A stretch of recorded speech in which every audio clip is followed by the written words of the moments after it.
Las personas, lugares y situaciones en esta historia existen solo en mi imaginación y no son reales.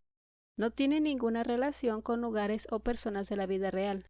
Esta es una obra de ficción. Atrapado en el mundo de los sueños, por Claudia Duarte Rocha. Capítulo 2. Hielo en la calle inclinada. Miss Clara escribía anotaciones y tareas para los niños en sus libretas, mientras ellos estaban en el receso. Algunos se habían quedado dentro del salón junto con Elías dibujando. Otros corrían en la parte del patio que estaba techada, pues había una llovizna persistente que se negaba a irse. El aire estaba cada vez más frío, así que todos traían puestas sus chamarras e impermeables, tratando de mantenerse calientes. Antes de que terminara el receso, todos estaban dentro del salón, pues el frío los había hecho desistir de estar afuera. Miss Clara sacó algunas mantas que tenía guardadas para las actividades y entre todos las sacudieron para quitarles el polvo y cualquier insecto que pudiera estar escondido en ellas.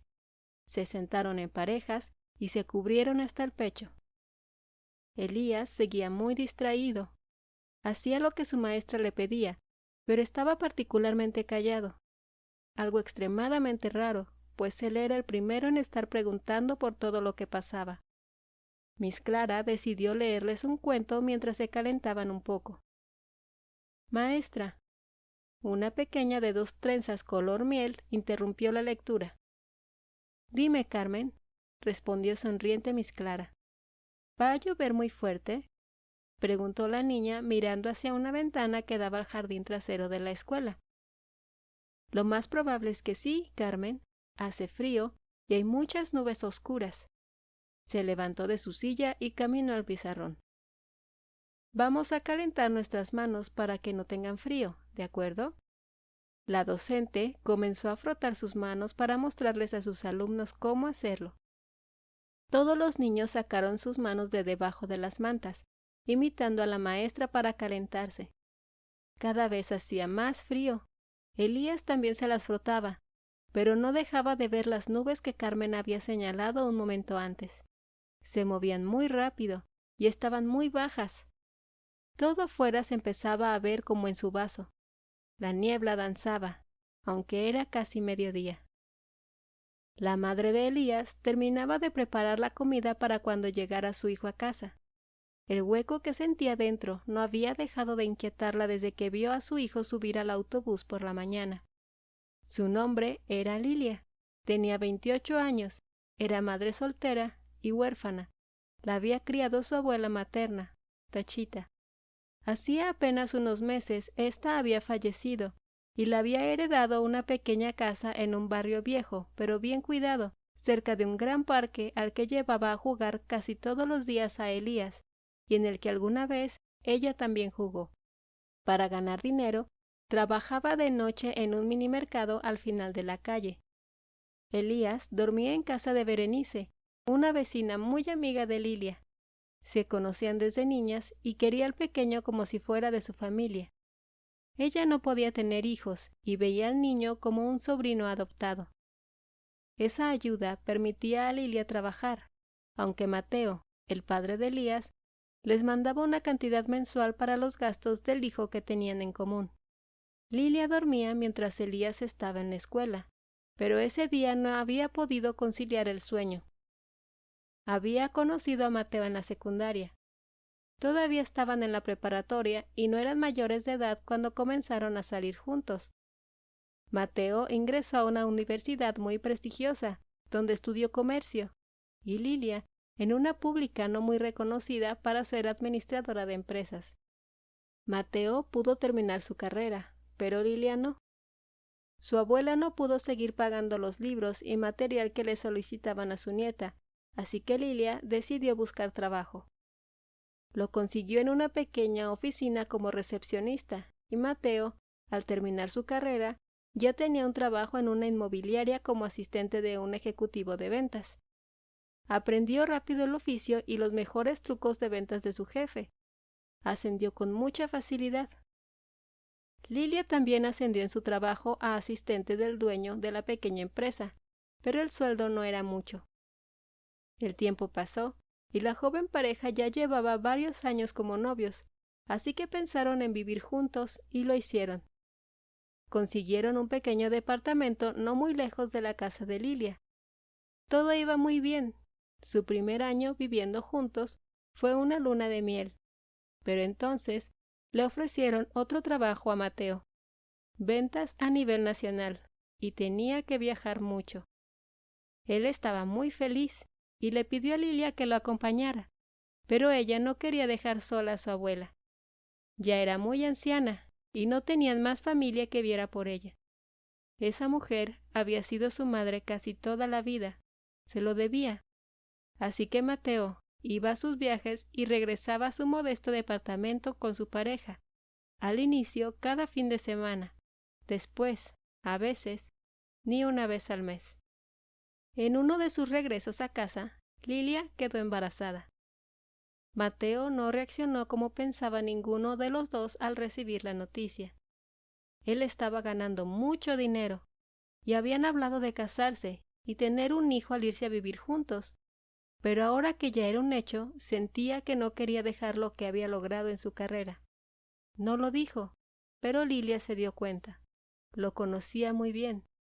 Ella asistía acompañada de su abuela o de Berenice a sus consultas prenatales y le enviaba fotos de las ecografías a Mateo, pero ni ver el diminuto cuerpo, aun sin forma de su hijo, lo emocionaba. Lilia decidió dejar el departamento que compartían y regresó con su abuela. Las dos platicaban con el pequeño que aún no nacía.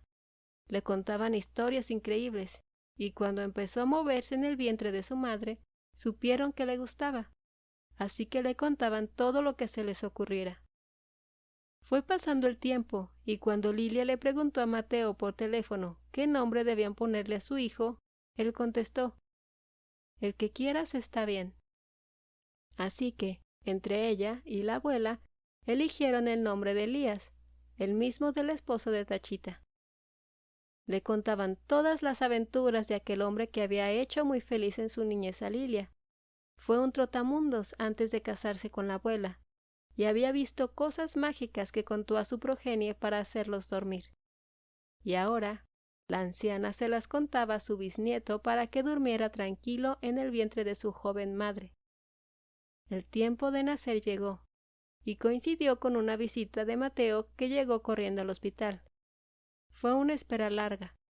El bebé no se quedaba quieto, quería nacer, pero no lograba colocarse en la posición correcta. Así que durmieron a Lilia y le hicieron una cesárea. Elías nació un 4 de diciembre, cuando su madre tenía 24 años.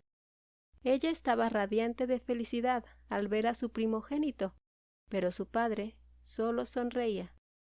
Creyó que al ver a su bebé, al tenerlo en brazos, cambiarían sus sentimientos. Después de todo, sus compañeros de trabajo le decían que los hombres se sienten padres hasta que su hijo nace, pero no fue así. Todo lo que sintió fue un peso enorme sobre sus hombros. Todo lo que podía pensar es que le gustaba cómo vivía, y no quería cambiarlo, ni por ese pequeño que acababa de nacer. Todo el embarazo tuvo inconscientemente la esperanza de que no hubiera nada en el vientre de la mujer que decía amar, pero al tener a su hijo en las manos, todo se volvió rotundamente real. La abuela Tachita lo notó, y supo que su nieta también. La miró, tomó al pequeño de los brazos de su padre, que ni siquiera había acercado a su hijo a acurrucarlo en su pecho, sino que lo tenía en las dos manos alejado de su cuerpo, como si sostuviera una caja muy delicada y peligrosa. Tachita salió al pasillo a contarle una nueva aventura del abuelo Elías al recién nacido. «No regreses a vernos hasta que sientas deseos de verlo», le dijo Lilia, todavía débil y demacrada por la cirugía. Mateo se sorprendió mucho. Eso sí que lo había sentido. Le estaba doliendo. «Yo soy madre ahora, y es lo principal para mí. No nos ayudes si no quieres. Yo puedo mantener a mi bebé, y si no lo deseas en tu vida, tendrá personas que lo amen tanto que apenas se acordará que tiene un padre». Mateo no pudo contestar nada. Tachita estaba en el pasillo arrullando al bebé cuando el joven salió cabizbajo y con los ojos enrojecidos, pero no volteó hacia atrás mientras se marchaba. La anciana regresó con su nieta. Ella miraba hacia la ventana. Estaban con el bebé y 2 camas vacías a los lados en la habitación del hospital. La abuela se sentó junto a Lilia, acarició su cabello, y solo entonces ésta pudo llorar recostada en su cama. Ni siquiera quiere intentar hacer nada, abuela. Sus lágrimas rodaron sin cesar. No dijo ni una palabra, solo se fue. La anciana puso al pequeño en los brazos de su madre y se recostó junto a la joven para abrazarlos a los dos. Ya era muy vieja, pero aún podía proteger lo que quedaba de lo que un día fue una gran familia. Eso había pasado casi 5 años atrás, y por alguna razón le había venido a la mente a Lilia. La comida estaba lista. No le quedaba tan bien como la de la abuela, pero a Elías le gustaba mucho. Volteó a ver el reloj de pared, pero estaba detenido. Sintió un peso enorme en el pecho y corrió a ver en el teléfono celular si no se le había hecho tarde, pero estaba a tiempo de ir a esperar al pequeño en la parada del autobús. Se puso rápidamente una chamarra y al abrir la puerta un aire gélido la hizo retroceder. Había niebla en la calle y apenas si había gente. Regresó al cuarto de Elías, tomó 2 chamarras, una bufanda y una manta muy gruesa. Su hijo debía tener mucho frío. Salió corriendo a la calle cuando sintió que un aire más cálido la atravesó en la misma dirección que ella iba. Antes de llegar al final de la acera, donde se detenía el autobús, vio una figura como de humo parada a la mitad, como si esperara algo. Debía ser una ilusión. Poco después, la figura se desvaneció. Comenzó a nevar. Hacía 10 años que no nevaba en la ciudad, y la gente observó maravillada. El pequeño autobús se veía al final de la calle. Lilia estaba lista para arropar a su hijo en cuanto bajara y sonrió. Siempre le daba mucho gusto ver regresar a su hijo de la escuela e imaginar qué cosas le contaría que había hecho. Ahora él era quien contaba sus aventuras. Elías vio a su mamá a la distancia. No hacía frío en el autobús pues habían encendido la calefacción, pero supo que ella ya estaría con todo el ropero en las manos para cubrirlo y no sintiera frío. Era lo mismo que hacía la abuela Tachita con ella en el pasado. Los vidrios del transporte se empañaban sin cesar, y Elías lo limpiaba con la misma rapidez, pues ver a su mamá lo calmaba. Tenía que contarle todas las cosas raras que había visto ese día. Se acercó a la parte delantera del camión, cuando lo llamó la maestra encargada de entregar a los pequeños a sus padres. La calle de los Olmos, una calle muy inclinada perpendicular a la que transitaba el autobús, se cubrió de una capa muy fina de hielo que no se podía ver. Una camioneta grande comenzó a subirla con lentitud, pero a media cuesta patinaron las llantas sobre el hielo. No importó lo que hiciera el conductor, la camioneta se fue de reversa sobre el pavimento, sin lograr ningún agarre para frenarse. Ya casi llegaba el transporte escolar con los niños a su parada. Cruzaba la intersección con la calle de los Olmos, cuando un gran golpe se escuchó y rompió el silencio del mediodía. Lilia ya tenía las chamarras extendidas para cubrir a su hijo en cuanto bajara.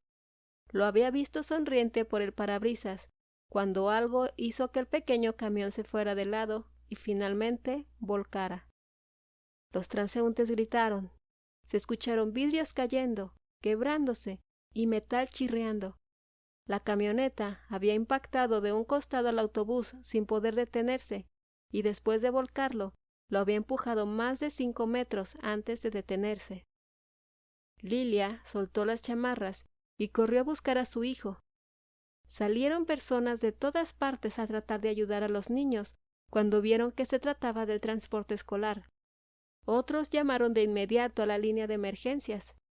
El conductor de la camioneta bajó aterrorizado.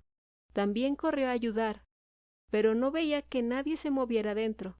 Se dejó caer de rodillas a llorar desesperado. Lilia trataba de ver algo entre el montón de vidrios, pero antes de poder acercarse lo suficiente, alguien la detuvo. Uno de sus vecinos le dijo que era peligroso, que ya estaban en camino los bomberos y ambulancias. Lilia logró zafarse y se acercó arrastrándose a donde veía la pequeña mochila verde fosforescente de Elías. Miró una mano que de inmediato reconoció como la de su hijo. Alguien le gritó que no lo moviera, o podría lastimarlo más. Tocó suavemente los dedos de su hijo, que estaba boca arriba, con los ojos a medio abrir. El chofer colgaba de su asiento sobre él, inconsciente. «Mami», susurró débilmente el niño. «No te muevas, hijo. Ya vienen los doctores a curarte». Trató de mantenerse tranquila para no asustar más a su hijo, pero entonces vio cómo las pupilas del pequeño se ensancharon y dejó de moverse su pecho. Alguien la levantó con fuerza y la sentó en la acera. Vio un ejército de uniformados rojos alejar a los curiosos y rodear la caja de metal en la que su hijo estaba encerrado. «Hijo, no te vayas», se dijo a sí misma. Entró en shock mientras miraba a un hombre comenzar a cortar con cuidado el hierro para ayudar a las víctimas.